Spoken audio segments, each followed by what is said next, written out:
Hello friends, कैसे हैं आप सभी लोग। आई होप आप सभी लोग बहुत बढ़िया होंगे। मैं स्टेशन मास्टर के आर सैनी के आर एजुकेशन पर आप सभी का स्वागत करता हूं। दोस्तों, आज वीडियो में बात करने वाले हैं बहुत ही इंपॉर्टेंट टॉपिक पे। जी हाँ दोस्तों, टीएल एंड एससी और टीएल एंड एससी वर्कशॉप दोनों ही पोस्ट के बारे में कंप्लीटली जानकारी आपको आज इस वीडियो में मिलने वाली है। चाहे जॉब प्रोफाइल हो, प्रमोशन हो, सैलरी हो, नाइट ड्यूटी हो, आपका पोस्टिंग प्लेस हो, इन सब के रिगार्डिंग इस वीडियो में बात करेंगे। साथ ही दोस्तों, वीडियो थोड़ा सा लंबा जरूर हो सकता है, लेकिन काफ़ी इंफॉर्मेटिव आप लोगों के रहने वाला है। क्योंकि दोस्तों, मैं पिछले 5-7 साल से रेलवे के अंदर कार्यरत हूँ, तो मेरे को लगभग सभी डिपार्टमेंट्स के यहाँ पे जो है काम मालूम है, तो मैं आपको डिटेल से जानकारी दे सकता हूँ हर पोस्ट के बारे में। तो इस वीडियो को देखने के बाद में दोनों पोस्ट को लेकर आपके मन में किसी भी टाइप का डाउट नहीं रहेगा, और पोस्ट प्रेफरेंस बनने में भी आपको काफ़ी मदद यहाँ पे मिलने वाली है। और लड़कियों के लिए कैसी ये पोस्ट रहने वाली है, इन सब के रिगार्डिंग बात करेंगे। वीडियो बहुत ही हेल्पफुल आप लोगों के रहने वाला है। आगे बढ़ने से पहले दोस्तों बताना चाहूंगा, जो भी भाई लोग रेलवे के किसी भी एग्जाम की तैयारी कर रहे हैं, जैसे एनटीपीसी है, ग्रुप डी है, जिसके अंदर मैथमेटिक्स रीजनिंग पूछी जाती है, तो स्क्रीन पर जो बुक दिख रही है इनको आप फॉलो कर सकते हैं।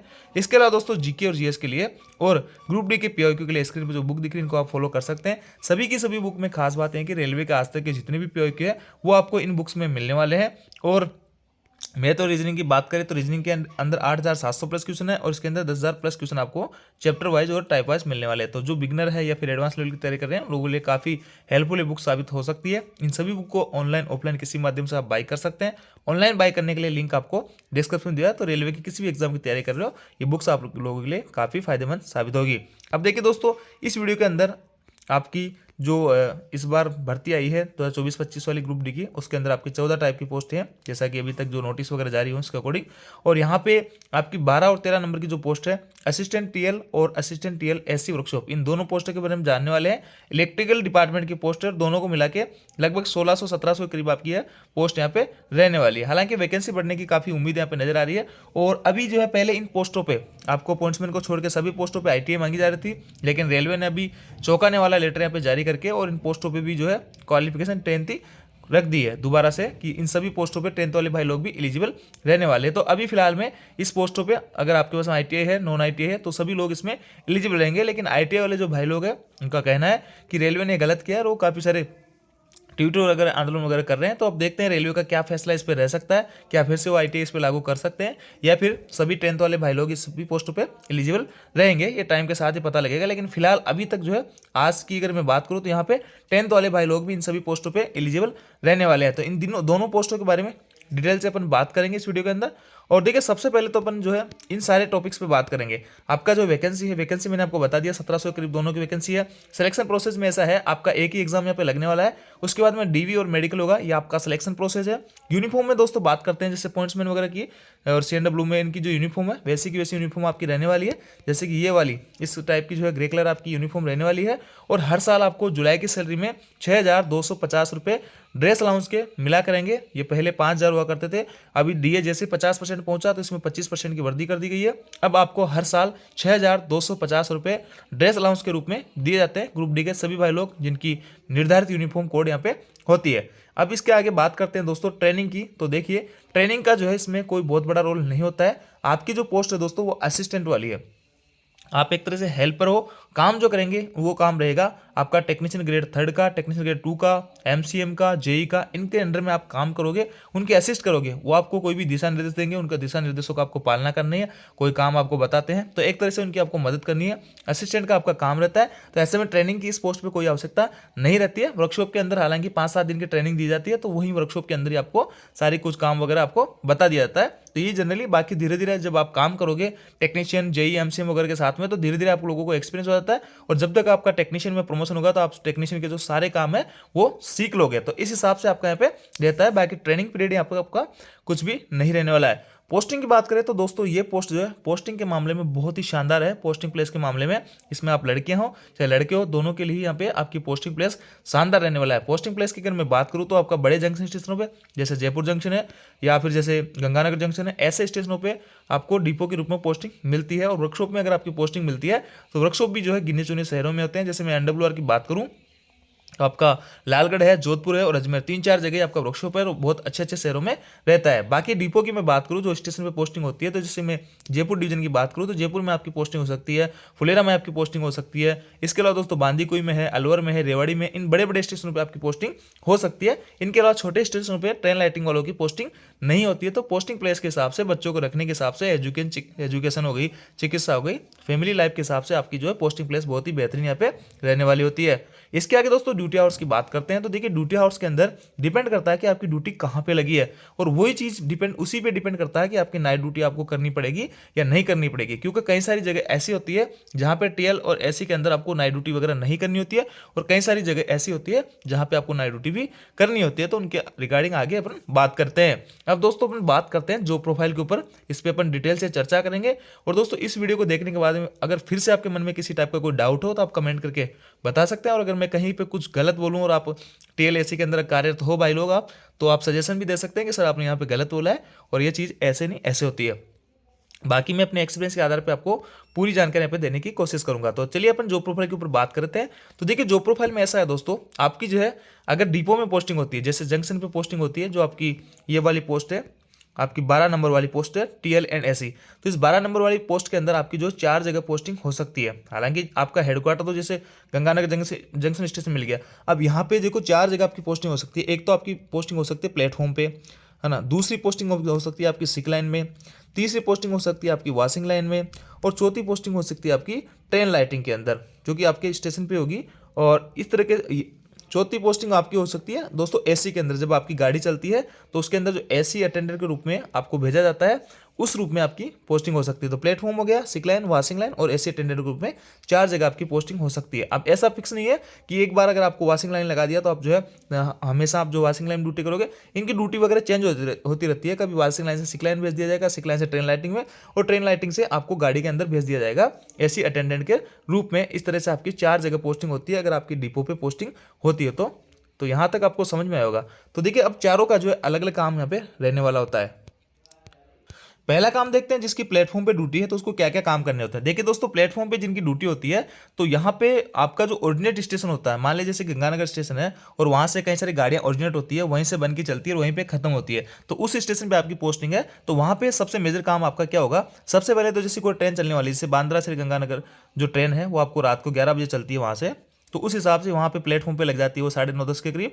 तो आपको ट्रेन चलने से आधा घंटे पहले पूरी की पूरी ट्रेन में से लाइटें ऑन करनी है, मतलब जो बल्ब वगैरह उसमें ऑन करने हैं। इसके अलावा बल्ब है या फिर पंखे वगैरह सारी चीज़ें आपको ऑन करनी है। इसके अलावा दोस्तों मान ली कोई ट्रेन आपकी आ रही है, यही आपको बांद्रा से गंगानगर वाली ट्रेन मानता हूँ सुबह 4 बजे गंगानगर पहुंच जाती है, तो वहाँ पे जैसे ट्रेन आपको पहुंचती है तो आपकी अगर प्लेटफॉर्म में आपकी ड्यूटी है ट्रेन लाइटिंग के अंदर, तो आपको सभी के सभी डिब्बों के अंदर जाके आपको सभी की जो है लाइट ऑफ करनी होती है, क्योंकि उसके बाद में गाड़ी का जो है मेंटेनेंस होने के लिए वो वॉशिंग लाइन में जाती है। तो एक काम जो रहेगा ये उन्हीं ट्रेनों में करना है जो आपके वहीं से बन के चलती है या वहीं पे आपके वो खत्म हो रही है, आगे आपके नहीं जा रही है, उनका मेंटेनेंस वगैरह होना है। एक काम आपका यहाँ समझ में आ गया। उसके अलावा दोस्तों यहाँ पे आपने देखा होगा कपलर वगैरह लगे होते हैं ट्रेनों के अंदर। इंडियन रेलवेज के अंदर कई टाइप के जो है कपलिंग होती है। तो यहाँ पे देखिए चेन वाली है, आईसीएफ कपलिंग इसको बोलते हैं, और आजकल इसको जो है एलएचबी से रिप्लेस किया जा रहा है। ये चेन वाले जो कोच है आपको बहुत ही कम दिख रहे होंगे, और आजकल जो है लाल वाले जो कोच आप देख पा रहे होंगे जिसमें इस टाइप का जो जप्पा रहता है, इसको एलएचबी कोच बोलते हैं। तो यहाँ पे देखिए दोस्तों ये जो है यहाँ पे 2 कोचों के जो है इनके बीच में इलेक्ट्रिसिटी का कोई भी कनेक्शन नहीं है, मतलब इनका जो अल्टरनेटर वगैरह हर कोच में लगे रहते हैं, वहीं से इनकी इलेक्ट्रिसिटी इनको मिलती रहती है, वायरिंग वगैरह इनके बीच में नहीं है कहीं पे भी। लेकिन एलएचबी कोचों के अंदर कपलर लगे होते हैं। ये कपलर जो होते हैं, जैसे कि ये तो एंड का कोच है, ये कपलर जैसे इसमें लगा हुआ है, इस कपलर से अगर यहाँ पे अगर अपने एक डिब्बा और जोड़ेंगे तो इस कपलर को उसमें अगर इलेक्ट्रिसिटी की सप्लाई करनी है तो इस कपलर को वहाँ पे भी ऐसा एक खांचा लगा होता है, तो उसमें इसको लगाना होता है, तो पूरी ट्रेन के अंदर जो है इलेक्ट्रिसिटी का प्रवाह यहाँ पे रहता है। तो इस हिसाब से ये जो कपलर अभी यहाँ पे लगा हुआ है, इसको कोई एक्सप्रेस होल्डर आदमी खोल सकता है, हर कोई नहीं खोल सकता। यहाँ पे इसका खोलने का जो काम रहेगा वो भी आप लोगों का ही रहेगा। आपकी पूरी टीम रहती है, आप असिस्टेंट टीएल एंड एसी में रहते हो, आपका टेक्नीशियन रहेंगे, जेई रहेंगे, एमसीएम रहेंगे, सब आपकी पूरी एक टीम रहती है। तो इनको खोलने का काम भी आपका रहता है। देखिए यहाँ पे ये भाई जो है ये असिस्टेंट आपका टीएल एंड एसी के अंदर है। तो इसको कपलर को खोलेंगे और जैसे मान लो बीच में से कोई पूरी ट्रेन है और बीच में से कोई कोच यहाँ पे सिक हो जाता है, सिक मार्क कर दिया जाता है, तो उसको निकालना है यहाँ से। तो यहाँ पे भी कपलर लगेंगे, यहाँ पे भी कपलर लगेंगे। तो इनको इन्फॉर्म किया जाता है कि आपको जो इन कपलर को खोलना है, ये कोच जो है सिक हो गया। कई बार इनकी जो है जेईएस एमसीएम वगैरह एसएससी वगैरह सिक मार्क करवाते हैं इलेक्ट्रिक की साइड से, तो इनको यहाँ पे ये कपलर वगैरह खोलने होते हैं। तो एक काम मेजर इनका ये हो जाता है। इसके अलावा दोस्तों मान लेते हैं कोई ट्रेन जो है आपके स्टेशन से गुजरती है, तो वहाँ पे अगर उसका 10-15 मिनट का ठहराव है और कोई कंप्लेन आती है कि किसी कोच के अंदर पंखा नहीं चल रहा है, किसी कोच के अंदर कोई लाइट वगैरह नहीं आ रही, तो वो जो है गार्ड जो ट्रेन मैनेजर होता है वो स्टेशन मास्टर को नोट कराता है और स्टेशन मास्टर इंक्वायरी के माध्यम से अनाउंसमेंट कराता है कि ट्रेन लाइटिंग स्टाफ फलानी गाड़ी के जो है ट्रेन मैनेजर को अटेंड करें। और जब आप ट्रेन मैनेजर जाके बात करोगे तो वो बताएंगे कि इस कोच में जो है इस तरह की दिक्कत आ रही है, तो वो आपको वहाँ से उसको रिपेयर करना है। लाइट वगैरह में कोई समस्या आ रही है, कोई वायरिंग वगैरह फॉल्ट हो, तो वो आपको यहाँ पे देखना होगा। मतलब 2-5 मिनट का अगर काम हो तो आपको यहाँ पे देखना होगा। तो इस तरह का भी छोटा मोटा काम आपको यहाँ पे देखने होते हैं। तो ये हो गया दोस्तों प्लेटफॉर्म जिसकी ड्यूटी रहती है ट्रेन लाइटिंग वाले भाई लोगों का मेजर काम मैंने आपको बता दिया है। इसके अलावा दोस्तों आपकी पोस्टिंग हो सकती है आपके स्टेशन पे, जिस पे जहाँ पे पोस्टिंग है वहाँ पे वॉशिंग लाइन है, तो आपकी वॉशिंग लाइन के अंदर भी पोस्टिंग हो सकती है। देखिए धोने का साफ सफाई का काम से आपको कोई भी मतलब नहीं है, आपको जो काम है वो इलेक्ट्रिसिटी से काम रहता है। ये वॉशिंग लाइन है, आजकल बाहर से जो गाड़ी है ऑटोमेटिक धुल जाती है, अंदर से प्राइवेट कर्मचारी यहाँ पे काम करते हैं। तो ट्रेन का जो अंदर जब जो जैसे कि एसी वाले कोच में हर सीट के ऊपर ऐसे आपको जो है एलईडी जो लाइट दिखेगी, तो इसमें इनको जला के देखते हैं, इसमें किसी टाइप की कोई समस्या है तो इसको दूर करते हैं। और ऐसे जो सॉकेट लगे हैं इसमें सभी कोचों के अंदर सॉकेट्स वगैरह को चेक करते हैं, अंडर गियर वायरिंग वगैरह चेक करते हैं। जैसे कि एक तरह से आपकी जो सिक लाइन और वॉशिंग लाइन होती है वो ऐसे खोखली होती है, आप उसमें नीचे जाके खड़े होकर देख सकते हो कहीं पे कोई वायरिंग वगैरह फॉल्ट नहीं है, अंडर गियर वगैरह ये सारी चीजें आप जो है चेक करते हो। इलेक्ट्रिसिटी से रिलेटेड जो भी काम होता है ट्रेन के अंदर, कहीं भी फॉल्ट आपको लगता है तो आपको वो सारी चीजें यहाँ पे चेक करनी होती है। और ये जो मोटा मेजर काम होता है वो आपको असिस्ट करना होता है, अपना जेई और एमसीएम वगैरह टेक्नीशियन वगैरह होते हैं उनका असिस्ट करना है, उनके साथ में आपको ये सारे काम करने हैं। और जैसे कि मान लो यहाँ पे कोई बैटरी वगैरह खराब हो जाती है किसी कोच में, वॉशिंग लाइन के अंदर पता पड़ता है कि इसकी बैटरियाँ वगैरह खराब होगी, तो उनको रिप्लेस करना हो तो बैटरियाँ बहुत ही भारी होती है, उनको आपको जो सिक लाइन वगैरह लेके जाना है या आपका जो भी स्टोर होगा वहाँ से नई बैटरी आपको लाना है। ये सब छोटे मोटे काम आपको यहाँ पे करने होते हैं, बहुत बड़ी भारी आपका काम यहाँ पे नहीं रहता है। आपको आपका टेक्नीशियन या जेई वगैरह जो दिशा निर्देश देते हैं उन्हीं को फॉलो करते हुए ये काम आपको करना होता है। तो छोटे मोटे काम आप लोगों को यहाँ पे देखने होते हैं। तो ये आपका सिक लाइन में वॉशिंग लाइन में काम हो जाता है। इसके अलावा दोस्तों आपकी जो पोस्टिंग है वो सिक लाइन में भी हो सकती है। अगर आपके स्टेशन पे सिक लाइन है तो सिक लाइन में दोस्तों वही है, अगर कोई काम वॉशिंग लाइन के अंदर मेंटेन नहीं हो पाता है या कोई कोच ओवरड्यू हो जाता है जिसके अंदर रिपेयरिंग की कोई जरूरत है, या कोई मेजर फॉल्ट है जिसमें एसी वगैरह खराब हो जाती है या एसी कूलिंग नहीं कर रही है, या नीचे से अंडर गियर जो वायरिंग बहुत ज़्यादा दिक्कत है जो कि वॉशिंग लाइन के अंदर इतने कम समय में तैयार नहीं किया जाता, तो उनको सिक मार्क कर दिया जाता है कि ये जो गाड़ी में लगने लायक कोच नहीं है। फिर इनको सिक लाइन यहाँ पे लाया जाता है और यहाँ पे भी आपकी ड्यूटी लगाई जा सकती है। वही सारे कुछ काम रहेंगे, इलेक्ट्रिसिटी से रिलेटेड आपको सारे कुछ काम यहाँ पे करने होंगे। यहाँ भी आपकी पूरी टीम रहती है, तो यह आपका काम हो जाता है सिक लाइन के अंतर। अब देखिए दोस्तों यहाँ पे आपको मैंने 3 काम बता दिए हैं। चौथा काम है आपकी जो ड्यूटी है वो ऐसी अटेंडेंट के रूप में चलती हुई गाड़ी में लग सकती है। तो इसके अंदर आपको टीए अच्छा खासा मिल जाता है, बहुत अच्छी खासी सैलरी मिलती है अगर आपकी इस ट्रेन के अंदर ड्यूटी लगती है। जैसे कि दोस्तों मैं बात करूँ गंगानगर से बांद्रा वाली गाड़ी चलती है, तो ये जो है 3-4 दिन का टाइम ले लेती है। तो इतने में जितने भी घंटे जैसे कि 24 घंटे या 48 घंटे या 50-60 घंटे जब तक आप ट्रेन में रहोगे तब तक आप ऑन ड्यूटी माने जाओगे। तो ऐसे में आपकी जो ड्यूटी है वो काफ़ी कंटिन्यू यहाँ पे लंबी हो जाती है। और जब आप अपने हेडक्वार्टर पे आते हो तो वहाँ पे आपकी ड्यूटी काउंट की जाती है कि आपने 80 घंटे जो है ट्रेन के अंदर काम किया है। तो 8-8 घंटे के हिसाब से आपकी जो है 10 दिन की ड्यूटी हो जाती है। और 10 दिन के हिसाब से आपके जितने रेस्ट बन रहे होते हैं उस हिसाब से आपकी जो है यहाँ पे जैसे आपको 4-5 दिन लगे ट्रेन लेके जाने में आने में, तो आपको फिर 10 दिन की आपकी ड्यूटी बन गई तो आपको 5 दिन की यहाँ पे छुट्टी दे दी जाती है। अगर छुट्टी नहीं दी जाती है तो ओवर टाइम भी आपको यहाँ पे मिल सकता है। तो और 625 रुपये पर डे के हिसाब से आपको यहाँ पे टीए भी दिया जाएगा अगर आपकी ड्यूटी ट्रेन में लगती है। तो ऐसे में कहते हैं कि ट्रेन लाइटिंग और एसी स्टाफ में अगर आपकी ड्यूटी ट्रेन के अंदर लग जाती है तो सैलरी बहुत ही शानदार बनती है। यहाँ पे बहुत सारे अलाउंसेस आपको मिलते हैं और आपको अच्छा खासा टाइम भी यहाँ पे मिल जाता है। तो इस हिसाब से यहाँ पे लेकिन एक ये बात है कि दोस्तों सभी लोगों को ट्रेन के अंदर ड्यूटी नहीं मिल पाती है, काफ़ी सारे एम्प्लॉय होते हैं तो सभी की जो यहाँ पे बदल बदल के ड्यूटी लगती है, कभी आपकी सिक लाइन लग जाए। तो ऐसे में कोई नहीं कह सकता कि मेरी जो ड्यूटी है फिक्स ऐसे अटेंडेंट के रूप में भी रहेगी। साथ ही यहाँ पे काफ़ी सारी जिम्मेदारी रहती है, आपको पैसेंजर्स को हैंडल भी करना है, पैसेंजर्स की कंप्लेन वगैरह भी देखनी है। कई बार ऐसे में मेजर फॉल्ट अगर आ जाता है तो उसमें भी आपको यहाँ पे पैसेंस नहीं खोना है और अपनी टीम के साथ में मिलकर काम करना होता है। तो ये सारे कुछ चीज़ें यहाँ पे रहती है। तो ये चौथा काम आपका हो गया ऐसी अटेंडेंट के रूप में। अब देखिए दोस्तों ऐसी आपको वर्कशॉप की बात करते हैं। Train lighting and AC workshop 13 number की जो पोस्ट है, इसके जो प्रोफाइल के ऊपर बात करते हैं, इसका पोस्टिंग प्लेस बहुत ही शानदार रहता है। और देखिए इसके अंदर भी जो कोच सिकलाइन वगैरह हैं या उनका ओवरड्यू वगैरह हो जाते हैं, जो पूरी तरह से बहुत ज़्यादा मेजर मिस्टेक हो जाती है उनके अंदर, और एक टाइम के बाद उनका रिपेयर मेंटेनेंस वगैरह करने के लिए उसको वर्कशॉप भेजा जाता है। तो वहाँ सारी कुछ चीज़ इलेक्ट्रिक से रिलेटेड आप लोगों को यहाँ पे काम करने होते हैं। यहाँ पे डे की शिफ्ट आपकी रहती है। देखिए वीडियो काफ़ी लंबा हो चुका है, तो वर्कशॉप के ऊपर फिर से मैं डिटेल से जानकारी आप लोगों को बाद में देने वाला हूँ। अब देखिए प्रमोशन की बात करते हैं, तो यहाँ प्रमोशन में आपका असिस्टेंट टीएल एंड एसी के रूप में आपकी पोस्टिंग होगी। यहाँ से आपको टेक्नीशियन ग्रेड 3 बना दिया 2-3 साल में, 2-3 साल में टेक्नीशियन ग्रेड 2, और यहाँ से आपको 7-8 साल लग सकते हैं टेक्नीशियन ग्रेड 1 बनने में। उसके बाद में अगर आपको आगे जाना है तो आपको डिपार्टमेंटल एग्जाम देना होगा एलडीसी कोटे का, उससे आप जेई बन सकते हो, और जेई से बिना एग्जाम दिए आप एसएससी बन जाओगे।